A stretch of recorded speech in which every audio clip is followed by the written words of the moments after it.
Hey, what's going on everyone? Matthew from therighttrader.com back today with another daily crypto update. Today we're going to go over our normal schedule and talk about some of the bigger movers as well.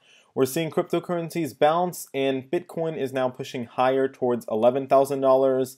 That's a very good sign. It's actually one of the stronger cryptocurrencies right now.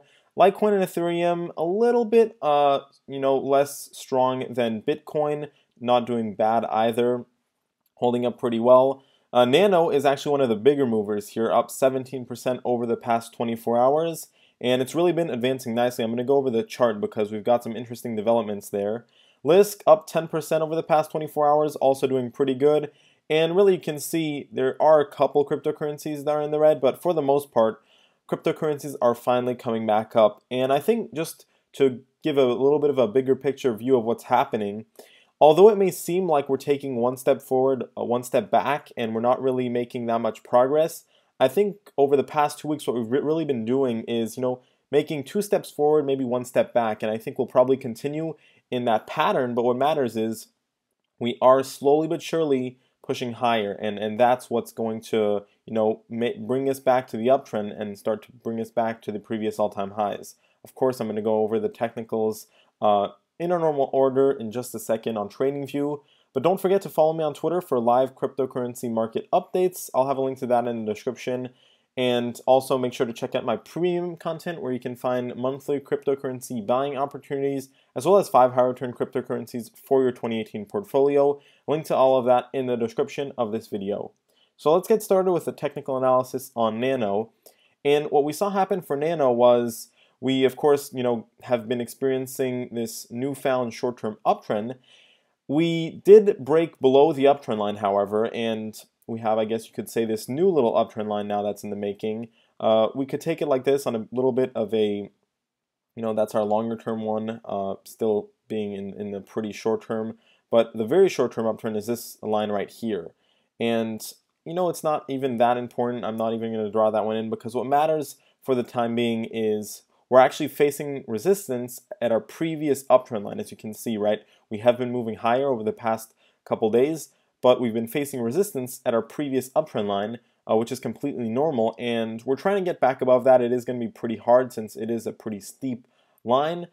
What is interesting is we're coming up on that 160,000 Satoshi level, and that is an area where we do have quite a bit of resistance. So that's actually where we peaked off on our previous little top here. And getting back above that will mean, pushing closer to 200,000 Satoshis, which is really the level that we want to break above before we can start picking up the momentum very quickly to get back to the all-time highs. And do I think we'll get back above 160,000 Satoshis? I do think we will. It's not going to be easy. I'm not 100% sure if we're going to manage to do it this time around, just because that'll be the second time testing it here in the short term. And while the second time you do have a more likely chance of actually managing to break through that level, it really just depends on how strong Nano is and how strong the general market is. So I do think we do have to kind of wait and see here and kind of gauge after we test that level and really see, did we manage to break through that or did we do a double top? It's basically, that's what it's going to come down to. Either way, we're probably going to continue uptrending off this, much less steep uptrend line over here, and that is a good thing in of itself. But in the short term, we're definitely going to be testing this $160,000 area and seeing if we can get back above it. Like I said, just a lot of resistance for now, also kind of in line with our previous uptrend line, so it may be a little bit difficult, could see a little bit of a pullback, but as soon as we get back above 160,000 Satoshis, we do have a last bit of resistance at 167,000 Satoshis. Once we're back above that, really should start picking up the pace more and more from there on out. So Nano definitely acting nicely here, and Bitcoin is looking really good. It looks like we managed to break back above our downtrend line. This time we actually have about 3 candlesticks that are holding above our downtrend line, and that pretty much tells us that we're truly out of our downtrend and we're now ready to move back up. So I'll go ahead and draw in our new little uptrend line that we have now, which is this uptrend line right here. And that's the line that we want to make sure the price holds above as we now move higher. At this point, I think we do have a last bit of resistance at around 11,500 Satoshis. may face a bit of a struggle there, but either way, I think over the next week or two, we should really be moving closer to $12,788, and that's going to be our big resistance level to get back above. Definitely not impossible though. Once we manage to do that, we're going to have a much clearer path to getting back to where we were previously, right? Start climbing really back towards $20,000 again. And indicators coming back up here, didn't actually get any negative crossovers, so we're back to uptrending on all indicators right now. So Bitcoin definitely taking a bit of a lead here and kind of leading the market, I guess you could say as well. Ethereum still in its consolidation pattern. That's something that I have kind of predicted and expected. So we're in this symmetrical triangle formation. We're probably going to consolidate, maybe a little bit longer towards we reach the end of the formation, and then we're either going to break towards the upside or downside. Since Bitcoin is doing well, it is pretty hopeful that we break towards the upside of this formation. And getting back above $917 will be an important level for Ethereum. Bollinger Band's still pretty flat, so we're still in that range-bound tight consolidation pattern. But hopefully here within the next week or two, we're going to be moving out towards the upside of this formation. Indicators still pretty flat as well, but we are picking up the pace a little bit. And overall, Ethereum is just a good cryptocurrency to gauge the general market strength. So right now, we're still trying to find a bit of a footing, but things are definitely, looking better every few days, I'd say. Litecoin is struggling a little bit. It really needs to get back above $218, which isn't going to be the easiest thing since we do have a bit of a downtrend line here with this red line and just a lot of resistance at around $218. It is hopeful that we do break above that, though, within the next few days. We are back above the middle band. Indicators acting a little bit flat. Looks like we are actually negative on the histogram and MACD. So what we could see here for Litecoin, depending on its strength, is we're either going to move a little bit lower due to the pressure from this red downtrend line, or we're going to break above that, and we should get a pretty nice breakout back above $218. That should really start pushing us closer to $250. And then, right, we really want to try to get back above $218 to go back to the previous all-time highs. Let's take a look at Ripple now and see what Ripple has been up to. So still in a very tight range-bound pattern, but we are making slow but steady progress.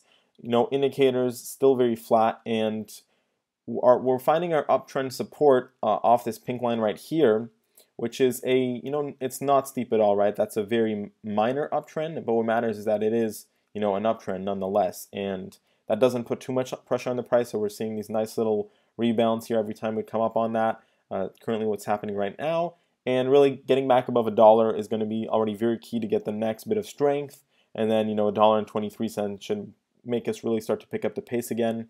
Right now, Bollinger Bands are still very flat, and we still want to get back above $1 to get that first boost of momentum again. Let's take a look at Neo. Now, Neo is actually, has been doing pretty good. It's pulled back a little bit here from the $140 area.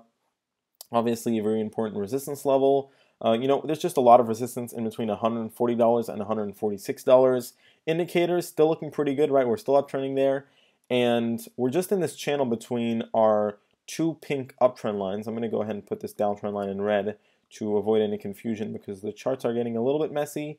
But these two pink uptrend lines form this channel that's moving towards the upside, in which we can expect the price to bounce in between, and really we're finding our support, of course, off this current uptrend line right here. So as long as we stay above that, nothing really to worry about. We also got the middle band, the red line right here at $122 that's uptrending. Bollinger Bands pointing towards the upside as well. So probably going to get a little bounce here, and within the next few days, probably even tomorrow or the next day, should be moving pretty quickly back towards $140. Maybe even be able to push above that. Let's take a look at Stellar now. Stellar has been a crypto that's been struggling, and it looks like still not finding that much strength just yet. Now we do have an interesting move here. On our previous candlestick, we actually have a bit of an inverse hammer candlestick. So we dipped below 3,000 Satoshis, and we actually made our way back above that. So that leaves us with this longer lower wick, which means that buyers did buy up those lower price levels, and that is a good sign. Now, I'm actually very happy to see that we're back above $3,000. We want to make sure that we hold above that we don't go dipping back below that, because if we do, probably going to be moving quite a bit lower. But for now, we're kind of bouncing a little bit off this 30 line, and I'd say we do have an opportunity here. We can't guarantee anything, of course, but we do have an opportunity that we're going to get a bounce here and then break above our downtrend line. After that, we should be able to move higher back towards 3,500 Satoshis, and then it's just going to be a matter of scaling back up those resistance levels, which won't be easy, but definitely doable. And to be honest, seeing how much our middle band is downtrending and just our Bollinger Bands are moving towards the downside, we're probably going to have to put in some bit of consolidation before we can see Stellar really start to climb back up again. So I don't think that's avoidable at this point unless there's some really good news. We're going to have to at least get some consolidation in before moving towards the upside. But for now, we just want to make sure that we don't go below 3,000 Satoshis.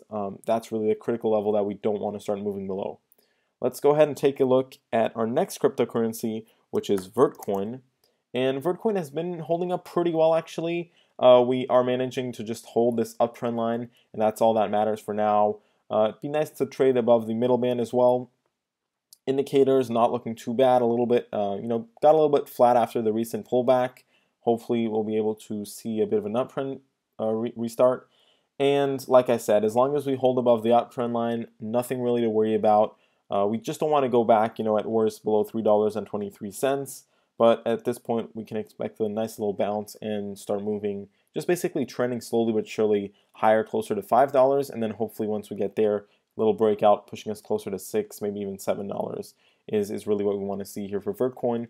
But it's already a massive improvement to where we were previously, because remember that Vertcoin has been in a struggle for quite some time actually, and just this bit of uptrend is already a very big improvement to what we were experiencing not that long ago. Let's take a look at our next crypto, which is going to be Lisk, and like I said, it looks like Lisk is actually experiencing a bit of a bounce here. So we actually got a bounce off our uptrend line. Very messy chart, I know. I just don't want to remove too many of these uptrend lines, because even though it is messy, it does give us a lot of information on support, resistance levels, and just general trends that we can spot. So we do have the MACD that's slowly starting to flatten out. That's a very good signal. We do want to see it flatten out a bit more though, and really start to come back closer to the orange line to get that crossover. RSI started to flatten out as well, and we actually have the MACD coming back up. So those are actually, while they're not full bullish crossover signals, they're the beginning of that, right? And it's that first indication that things should start to move higher for Lisk. Now, we got a nice move higher that didn't hold, right? We managed to get back above $20. That got sold off, so it leaves us with this bit of an upper wick. And we're trying to get back above $20 on the current candlestick. Definitely not impossible, but just a little bit of a struggle, right? We do have the middle band and maybe the Bollinger Bands pointing a little bit towards the downside. I think we are going to manage to get back above $20. It would be bad if we lose the uptrend line, but getting back above $20 probably going to see a bit more consolidation. I think for Lisk, we're probably going to move pretty close to the end of our symmetrical triangle formation, right? Our two red trend lines before breaking towards the upside or downside and really setting the trend in once and for all. The good thing with that is that the end of the symmetrical triangle formation is actually higher than where we're currently at, right? It's at around $23.40. Right now we're actually a little bit below $20, which leaves us some room towards the upside no matter what in the short term. And then, it's hopeful that with other cryptocurrencies coming back up, Lisk will manage to go back, into that $30 range. Now let's go ahead and take a look at Cardano. Cardano has been pretty similar to Stellar in the sense that it's been struggling, while other cryptocurrencies have found some stability and have even bounced. Cardano is actually trickling a bit lower. It's now in this downtrending channel between our two red trend lines, and that's likely to continue until we get back above 3,000 Satoshis at this point. Indicators, trying to flatten out, but still a bit of a struggle there. We could see a bounce at around 2,000, just a little bit above 2,500 Satoshis. I'll go ahead and put in that support level. It's a little bit closer to 2,600 Satoshis. It kind of really depends on where you want to take it. But basically around 2,500 Satoshis is where we can expect the bounce. That's this horizontal red line over here. So as you can see, we are coming back up on it. Probably gonna, stabilize a bit there, and then hopefully that'll be the time to break above our red downtrend line over here. And once that happens, we can start to move back towards 3,000 Satoshis and hopefully break above that. For now, though, we have yet to see that and get confirmation because until that happens, there's a lot of downward pressure here for Cardano. Let's take a look at IOTA, which, had its ups and downs over the past few weeks, but overall didn't do too bad. As you can see, we're now moving higher once again, back above $1.91, trying to get back above $2 right now. The Bollinger Bands are still very flat, so it is putting a bit of a range on the price. And we do have this nice little short-term uptrend line, which is actually helping out a bit here. As for the indicators, a very slight but steady uptrend. And really, it's just going to be a matter of getting back above, I think, this uptrend line right here. I'll go ahead and put it in, let's go ahead and put it in blue, actually, just to switch things up a bit. This blue uptrend line is level we really want to get back above to start, really getting a more stable uptrend going. And this is just part of a bigger process, I think, that we're experiencing with the Bollinger Bands, where we had our downtrend. We're now in this bit of consolidation phase. And as you can see, we're already slowly but surely starting to move a little bit towards the upside on these Bollinger Bands. Soon enough, we should really start to see them expand a bit, and that'll leave some room for the price to really start moving higher. What we have right now is a little bit of a triangle formation, actually, between our current pink uptrend line and our previous blue uptrend line. And we're likely to move higher in this triangle formation until we get back above the blue uptrend line. With that being said, everyone, this is the end of the daily crypto update. Hopefully you did enjoy this video. If you did, please make sure to leave a like and subscribe. Don't forget to follow me on Twitter for live cryptocurrency market updates, and make sure to check out my premium content. Link to that in the description as always. Thanks for watching and have a great day.